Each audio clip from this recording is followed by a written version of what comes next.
check in and lower the lights because you're invited to the ultimate after-hours party at Soho Grand Hotel. My name is Jack James Busa, and this is Turn Down Service. Joining me today for a little pillow talk is a man who is shaping New York nightlife as we know it.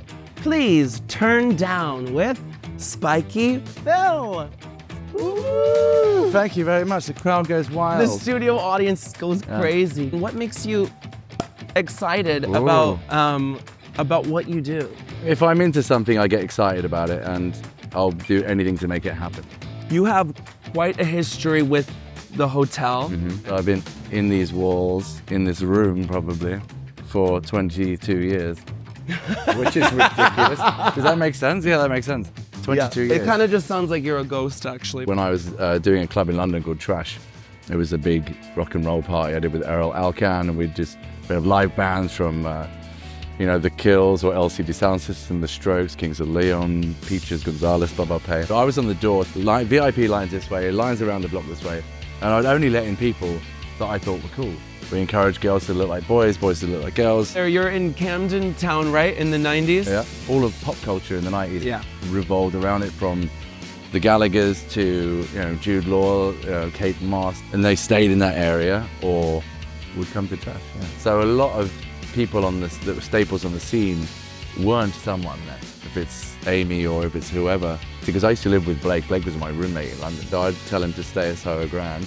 So you're working at Trash. Someone comes up to you, Tommy Soleil. He'd always be like, "Oh, this is great. This is like the parties I throw." I was like, "Well, where do you work?" He's like, "In New York." I'm like, "Amazing. What's the club?" He's like, "No, I work at a hotel." Sure, buddy. When I came here and saw it, bonkers. I was like, "Oh." I went back to England and packed my bags and moved here 2 weeks later without a plan. But when moving here, it was a different kind of narrative. You couldn't get in anywhere. Everywhere was a hard door. New York was a hard fucking door, you know? When I'm entering the nightlife space, I'm starting to do DJ gigs, and I would get all these clients and said, "How did you find us?" "Oh, Spiky Phil recommended you. Spiky Phil and Spiky got you." And F is Spiky Phil. Like, I should give him 10%. Oh yeah, actually you should, and it's on camera. So cheers. Like, you owe me more champagne for that. Okay. Cut 2. You giving us a residency at our home bar in Mulberry. Tell me a little bit about what it's like. Well, it was born out of necessity. All my favorite bars in New York that I like going to that had the New York vibe are gone. Yeah, where are they? Taken over by hipsters. Or, it's an epidemic, really. It's got a hard door, and we choose who comes in and doesn't. It's this music only, and it's dark. It's a special place. It's like, if you get in, you can kind of do what you want. You really have changed the way the city looks. When you look at Times Square, you have a project TSX. You've changed the face of Times Square. That's a big deal. That's the narrative. This is just a pop-up. We haven't even built it yet.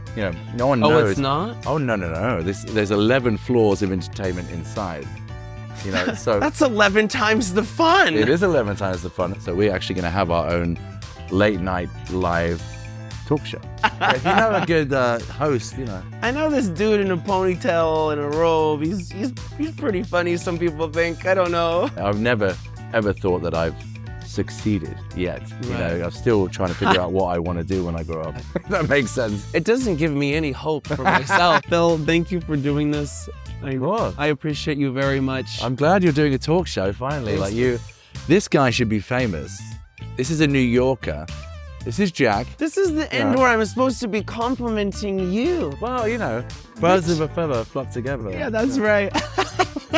I really appreciate you taking the time. Thanks for coming on my talk show. Yeah. I appreciate what you do for the city and how you're changing the game, baby. Cheers. Now, let's get some sleep. It's been a long night. Well, I know. Well, that's why I'm opening a hotel.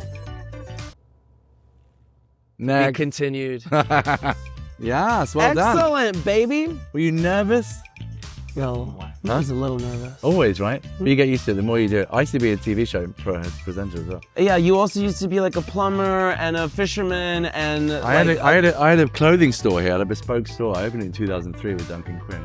You know that? I made a tailoring store with Dunkin' Donuts, but that was a whole different story. They're doing a thing. I've seen that.